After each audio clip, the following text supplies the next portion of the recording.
अस्सलाम वालेकुम स्टूडेंट्स, क्या हाल है? ठीक हो स्टूडेंट्स? आज हमारा टॉपिक जो है वो टॉपिक नंबर 9, जिसका एक हिस्सा हम लोगों ने कल पढ़ा था और आगे का हिस्सा जो है और लास्ट हिस्सा जो है वो हम आज पढ़ेंगे। ठीक है, टॉपिक नंबर 9 है सेट्स एंड फंक्शन। सेट्स को अक्सर हम लोगों ने कल पढ़ा था, पर आज एक लड़के ने मैसेज किया है कि सर आप उसके जो सेट बिल्डर नोटेशन है वो तरीका भी समझे। ठीक है, तो उसका सेट बिल्डर नोटेशन हम पढ़ेंगे आज।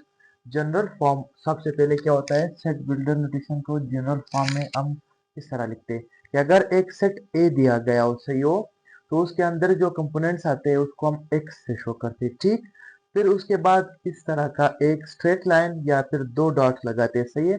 उसके आगे सेट के अंदर जितने जो नंबर लिखे होंगे उसके ऊपर कोई कंडीशन लगा होगा, मतलब हम लोग उसको किसी कंडीशन से स्पेसिफाई करते हैं।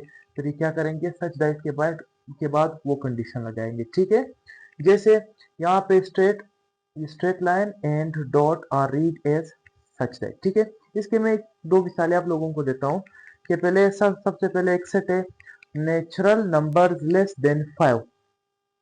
सेट्स को लिखने के दो तरीके होते हैं, एक होता है रोस्टर फॉर्म या टेबुलर फॉर्म, जिसको हम शो कर सकते हैं इस तरह से कि ए इज अ सेट। ठीक है, और natural number less than 5, less 5 से कौन से नंबर कम है? 5, 2, 1, 2, 3, 4, 5 नहीं आएगा। ठीक है, नेचुरल नंबर लेस देन 5, 5 से कौन से नेचुरल नंबर कम है? 1 से लेके 4 तक। अब हम इसी को लिखते हैं सेट बिल्डर नोटेशन में। हमारे पास सेट ए, ठीक, इसके जो कंपोनेंट्स है उसको हम एक्स से शो करते हैं, सही है। फिर एक्स की जो है जनरल यहाँ पे सच दैट का निशान लगाते हैं, उसके बाद फिर लिखेंगे x belongs to natural numbers, x belongs to natural number and यहाँ पे ये वाला ऑप्शन लगाते हैं, या इसकी जगह हम क्या कर सकते हैं, कामा भी लगा सकते हैं, सही है। X such that x are the members of the set such that x are natural numbers and x is less than 5। ठीक, ये हमारे पास कंडीशन हो गया यहां से यहां तक। कंडीशन ऑन एक्स, एक्स क्या था? जो सेट के अंदर मेंबर्स और एलिमेंट्स होते हैं उसको हम क्या कहते हैं? मेंबर्स या एलिमेंट्स ऑफ द सेट। इसके बाद दूसरा तरीका है रोस्टर फॉर्म। दूसरा एक मिसाल है, एग्जांपल है number even numbers. Even number कौन से होते हैं? वो नंबर जो 2 से डिवाइड हो जाए और उनका रिमाइंडर कोई भी ना बचे, सही है। तो हम कहते हैं कि इवन नंबर्स कौन से, यहाँ पे इसका एक सेट बनाता हूँ कि इसमें माइनस भी हमारे पास आता है, माइनस के जितने भी नंबर है, मतलब जो 2 से डिवाइड हो जाए और उनका रिमाइंडर 0 बच जाए, सही है। तो यहाँ से डॉट डॉट में लगाता हूँ कि पीछे से भी वन नंबर आ रहा है, फिर -4, -2, 0, 0 भी वन नंबर में आता है। ठीक है, क्योंकि उसका भी अगर हम 0 को 2 से डिवाइड करें तो रिमाइंडर जो है 0 बचता है, सही है। फिर 2, 4 एंड ऑनवर्ड। अब इसको हम क्या कहते हैं? ये इंटीजर्स हो गए हमारे पास, कि वो क्या हो गए? इंटीजर। इंटीजर्स को z से शो करते हैं। ठीक है, सेट बिल्डर नोटेशन में हम इवन नंबर्स को किस तरह लिखेंगे कि a is a set where x are the members of that set and x belongs to x is equal to 2 into n। कोई भी नंबर अगर उसके साथ हम क्या करें, 2 को मल्टीप्लाई करें, वो इवन नंबर बन जाता है, सही है। अभी n को डिफाइन करते हैं, यहां तक x को डिफाइन किया कि x क्या है, वो इवन नंबर है, और n हमारे पास क्या है, n is equal to integers. ठीक, ये क्या हुआ? ये हम लोगों ने इवन नंबर्स के लिए इसका जो स्टैंडर्ड नोटेशन है, या इसको हम ये भी कह सकते हैं कि सेट बिल्डर फॉर्म नोटेशन। ठीक है, सेट बिल्डर फॉर्म है सेट बिल्डर नोटेशन। अभी जो टॉपिक है वो हमारे पास है ऑर्डर्ड पेयर। ऑर्डर्ड पेयर में क्या करते हैं, जैसे नाम से जाहिर है कि ऑर्डर मतलब कि एक तरतीब से अगर हम लोगों को सेट के अंदर एक जोड़ी दी गई हो तो उसको वो किस उसको एक्सप्लेन करेंगे। ठीक है, जैसे ए इज एंड बी। अभी एक पेयर है जिसमें दो एलिमेंट्स है। ठीक है, पहले एलिमेंट को हम बोलते हैं एब्सिसा, ABSCISS। ठीक है, एब्सिसा, और दूसरे को बोलते हैं ऑर्डिनेट, ऑर्डिनेट। अब ये क्या है? ये कहता है पहला टर्म जो है वो x को शो करता है और दूसरा टर्म जो है वो y को शो करता है। यहाँ पे मैं एक प्लेन बनाता हूँ, कोऑर्डिनेट प्लेन। ठीक है, जहाँ पे इस लाइन पे आ रहे होते हैं x और इस लाइन पे वाई। ठीक, पहला टर्म एक्स होता है और दूसरा टर्म वाई कोऑर्डिनेट को शो करता है। ठीक है, अभी कोई नंबर है यहाँ पे 3 एंड 5। ठीक, पहला टर्म क्या है अब्सिसा और दूसरा टर्म क्या है ऑर्डिनेट है। सही, इसको हम शो करते हैं यहाँ पे हमारे जो कोऑर्डिनेट प्लेन है उस पर। पहला टर्म 3 1 2 3, हम 3 इधर आएंगे यहाँ तक, फिर 5 जो है वो एक वाई पे आ रहा है 1 2 3 4 5, तो एक यहाँ पे बनता है, ये यहाँ पे पॉइंट आ गया। ये मैं क्यों समझा रहा हूँ कोऑर्डिनेट प्लेन, ये समझने के लिए कि A B A and B are pairs, they are not equal to B A. ठीक है, कि ए बी और बी ए जो है वो बराबर नहीं है तब तक कि ए बी के बराबर आ जाए। अगर ए और बी दोनों बराबर होते हैं फिर क्या है, फिर ये बराबर आ जाते हैं, तब तक नहीं है। अगर ए बी पहला ऑर्डर ए और बी का बाद में ऑर्डर आ जाए, यहाँ पे बी का पहला ऑर्डर और ए का दूसरा ऑर्डर, मतलब यहाँ पे ए अब्सिस्सा बी ऑर्डिनेट, यहाँ पे दूसरे पैर में क्या है बी अब्सिस्सा ए ऑर्डिनेट। ये क्या है, ये बराबर नहीं है। ये क्यों नहीं है बराबर, पहला कंडीशन हम लोगों ने पढ़ लिया कि 3 5 इस तरह था, अभी हम 5 और 3 को देखेंगे। ठीक है, तो इसका कोऑर्डिनेट प्लेन में कहां पे नंबर आता है, पहला क्या है, पहला 5 है यहाँ पर। ठीक, और दूसरा 3 ये यहाँ पर। तो हम यहाँ पे देख सकते हैं कि एक पॉइंट इधर आ गया और दूसरा पॉइंट इधर आ गया, इसलिए जो है 3 and 5 and 5 and 3 are not equal in their ordered form. ठीक है, अच्छा, अभी जो है कार्टिसियन प्रोडक्ट जो है इसको हम पढ़ेंगे। If A and B are the members of from set A and B respectively, अगर ए जो है वो एक मेंबर है सेट ए का और बी जो है वो एक मेंबर है सेट बी का। ठीक है, तो then the set of all the order pairs, फिर इनके जितने भी ऑर्डर पेयर्स बनते हैं ए और बी सेट के, ठीक है, उसको क्या बोलते हैं, उसको कार्टिसन प्रोडक्ट बोलते हैं। ए जरब बी एंड बी जरब ए आर नॉट अगेन इक्वल। ठीक है, यहाँ पे बी और ए जो है वो फिर जो है वो एक जैसे नहीं है। सही है, ए एंड बी एंड ए ये जो है ये अलग सा कार्टिसन प्रोडक्ट है और ये जो है ये अलग सा कार्टिसन प्रोडक्ट है। सही है, यहाँ पे एग्जांपल दिया मैंने, फॉर एग्जांपल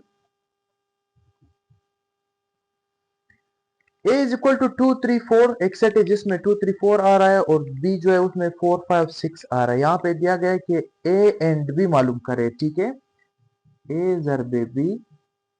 ठीक, इसमें क्या करते हैं, हम पहले 2 को सबके साथ क्रॉस करेंगे, पेयर बनाएंगे, फिर 3 का सबके साथ पेयर बनाएंगे, फिर 4 का सबके साथ पेयर बनाएंगे। 2 हो गया 4 के साथ, फिर 2 हो गया 5 के साथ, फिर 2 हो गया 6 के साथ, फिर 2 जो है वो 7 के साथ।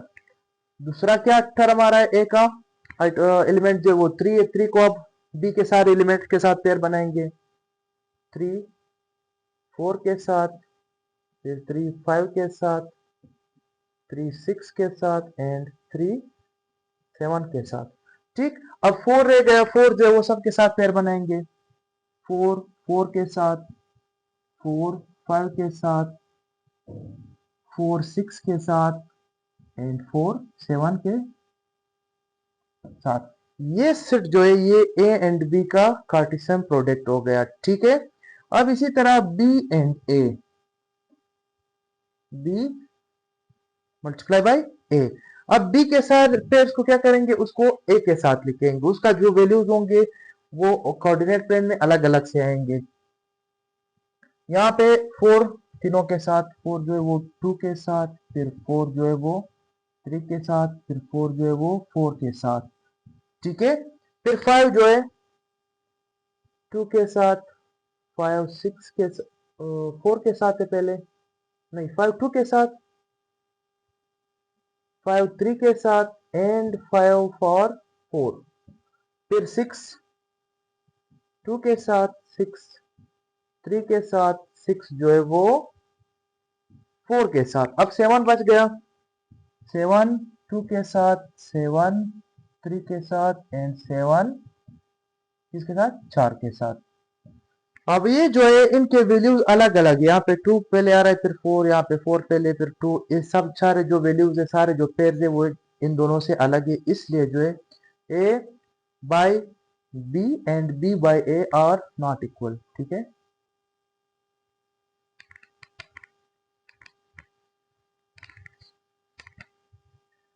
अच्छा, इसके बाद हम पढ़ेंगे binary relation. Binary relation, binary मतलब दो, ठीक है। रिलेशन मतलब ताल्लुक।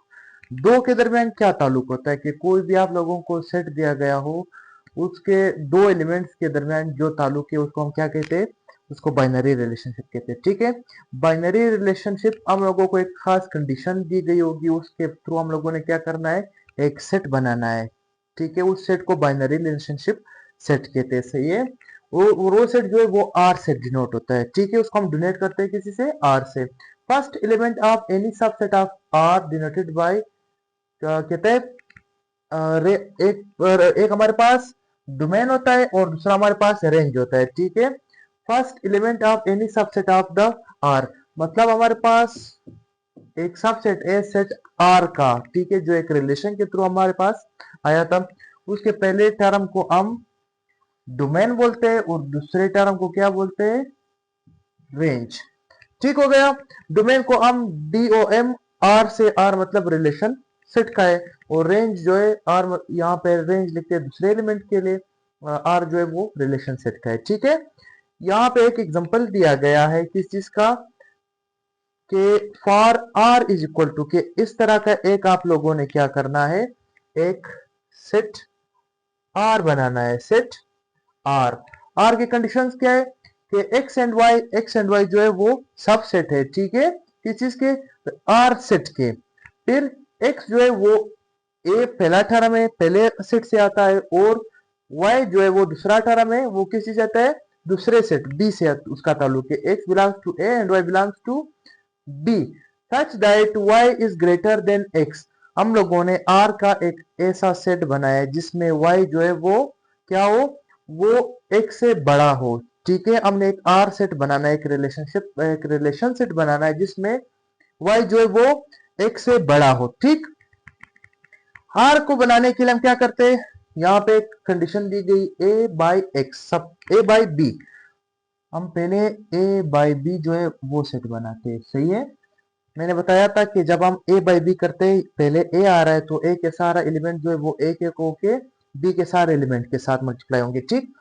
-2 मल्टीप्लाई होगा 0 के साथ, फिर -2 1 के साथ, फिर -2 जो है वो 2 के साथ, ठीक। अब क्या है, अब -1 जो है वो 0 के साथ, -1 1 के साथ, -1 किस चीज के साथ, 2 के साथ, ठीक है। फिर 0 जो है वो 0 के साथ, 0 जो है वो 1 के साथ, यहाँ पे 0 जो है वो 2 के साथ, लास्ट टर्म क्या बचा, 1। 1 सारे एलिमेंट के साथ अपना जो है ऑर्डर पेयर बनाएगा। 1 ने 0 के साथ बनाया, 1 ने 1 के साथ बनाया, और 1 ने 2 के साथ बनाया, ठीक। अब हम क्या करते हैं, रिलेशन सेट बनाते हैं, जो आर से हम शो करते हैं उसको, ठीक है। रिलेशन सेट में अब यहाँ पे कंडीशंस दिए गए कि y जो है वो क्या हो, y x से बड़ा हो, y इज ग्रेटर देन, यहाँ पे निशान आ रहा है कि y is greater then x, ठीक है। x पहला और y दूसरा, ये क्या कह रहा है कि दूसरा टर्म जो है वो पहले टर्म से बड़ा हो, वो रिलेशन सेट में उसके सबसेट आएंगे, ठीक है। अब हम देखेंगे कि दूसरा एलिमेंट किस सेट का, किस ऑर्डर का पहले से बड़ा है।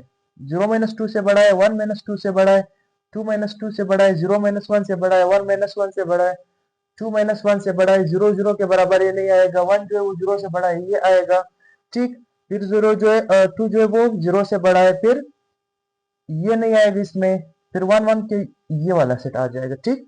ये हम लोगों ने क्या किया, कौन से ऑर्डर से उठाए, कौन से सबसेट उठाए, 0 जो -2 से बड़ा है वो 1 - 2 से बड़ा है, 2 - 2 से बड़ा है, 0 - 1 से बड़ा है, 1 - 1 से बड़ा है, 2 जो है -1 से बड़ा है, 1 जो है 0 से बड़ा है, 2 जो है वो 0 से बड़ा है, और 2 जो है वो 1 से बड़ा है, ठीक है। ये किस चीज में आ जाएंगे, ये आर में आ जाएंगे। -2, अब इनको हम आर में लिखते हैं, सही है। -2 1, फिर -2 2, फिर -1 0, -1 1 -1 2 0 एंड 1, इसके बाद 0 एंड 2, फिर 1 एंड 2। ठीक है, ये हमारे पास क्या बना, ये एक रिलेशन सेट बना। सही है। अब इसमें क्या करेंगे हम लोगों ने, यहाँ पे पूछा था आइडेंटिफाई द डोमेन। ठीक है, R and range R for एजर बेबी, एजर बेबी किया, फिर क्या किया, उसका रिलेशन यहां से हम लोगों ने इस कंडीशन के थ्रू रिलेशन सेट बनाया। अब क्या करेंगे इसमें, अब हम जो है डोमेन और आर मालूम करेंगे। डोमेन मैंने कहा था पहला टर्म जो है सबसेट्स का इन ऑर्डर्स में, उसको क्या बोलते हैं, डोमेन ऑफ आर। तो इसमें क्या आएगा, जो टर्म्स रिपीट हो रहे हैं वो हमको वो क्या करेंगे, उसको सिर्फ एक बार लिखेंगे। -2 रिपीट हो रहा है, -2 क्या हुआ, पहला डोमेन जो है वो -2 बना, उसके बाद -1, फिर 0 और फिर 1, ये आर बना। और अब जो है range, range of relation set क्या आया। इसी तरह यहाँ पे भी रेंज में भी हम क्या करेंगे, रिपीट नहीं करेंगे। ठीक है, वो क्या आ रहा है, रेंज, रेंज दूसरे टर्म को बोलते हैं कि जब हमारे पास जो ऑर्डर आ गया उसके दूसरे टर्म को हम रेंज बोलते हैं। सही है, पहला 0, फिर 1, फिर 2, 0 1 2 0 2 2। तो इसको क्या करेंगे, इसको भी रिपीट में नहीं करेंगे। ये हमारे पास डोमेन मालूम हो गया, ये हमारे पास रेंज मालूम हो गया। ठीक है, डोमेन और रेंज को मालूम, इसके रिलेटेड अगर कोई एग्जांपल आ सकता है, कोई एमसीक्यू एग्जाम है गया, वो क्या कहेगा, उसमें डायरेक्टली आप लोगों को रिलेशन दिया गया होगा। सही है, रिलेशन दिया गया होगा और उसका डोमेन और रेंज आप लोगों ने क्या करने, फाइंड करने। ठीक है,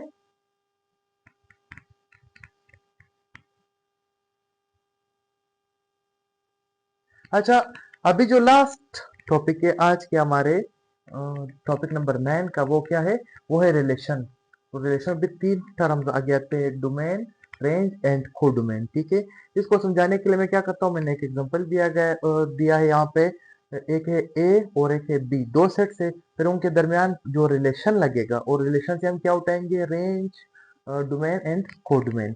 ठीक, ये क्या होता है, रिलेशन साइंटिफिक फॉर्म में दिया गया, साइंटिफिक नोटेशन में, ये रोस्टर फॉर्म में भी दिया जा सकता है। एक होता है रोस्टर फॉर्म और एक है साइंटिफिक नोटेशन फॉर्म। ठीक, यहाँ पे साइंटिफिक नोटेशन फॉर्म में दिया है, तो हम क्या करेंगे, अब सबसे पहले ए एंड बी के जो है पेयर्स बनाएंगे।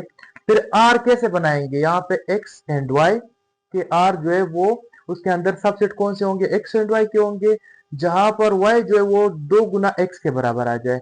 मतलब पहला टर्म हमारे पास अगर एक आता है तो दूसरा टर्म क्या होगा, 2 आएगा। अगर पहला टर्म हमारे पास 2 आता है तो दूसरा टर्म क्या होगा, वो 4 आएगा। मतलब 2 का मल्टीपल होगा, 2 को हम x के साथ मल्टीप्लाई करेंगे, वो दूसरा टर्म जो है वो, अगर इस तरह का कोई सबसेट आता है तो उसको हम रिलेशन सेट में लिखते हैं। सही, सबसे पहले हम ए एजर बी मालूम करते हैं।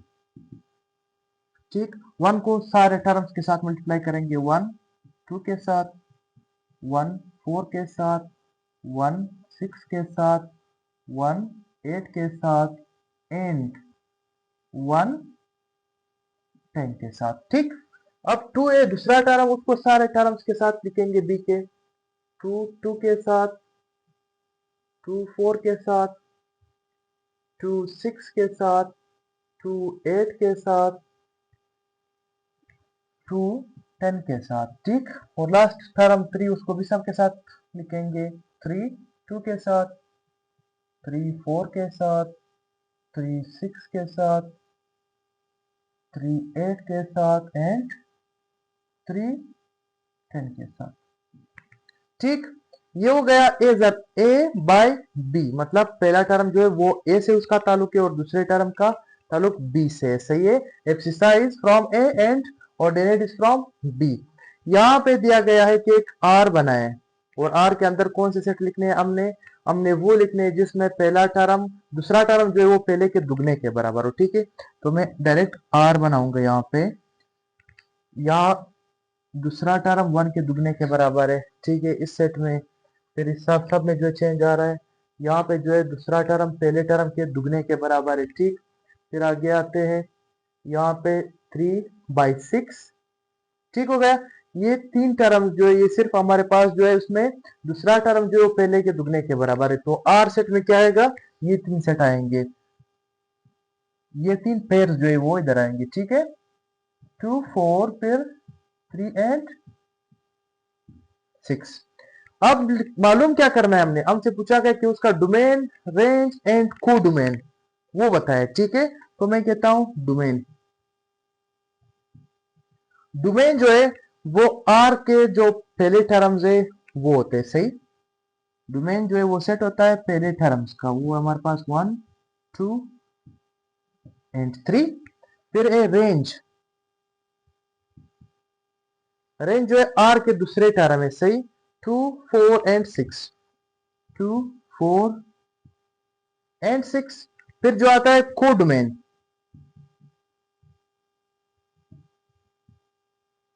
को डोमेन जो हमारे पास ऑर्डर का दूसरा सेट था, दूसरा सेट कौन सा है, बी है, तो बी के सारे टर्म जो है वो को डोमेन में आएंगे, ठीक है।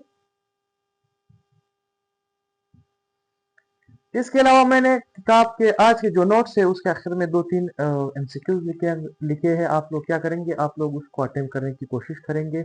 उम्मीद करता हूँ आज का लेक्चर आप लोगों को अच्छी तरह से समझ में आया होगा। तो तब तक अल्लाह हाफिज।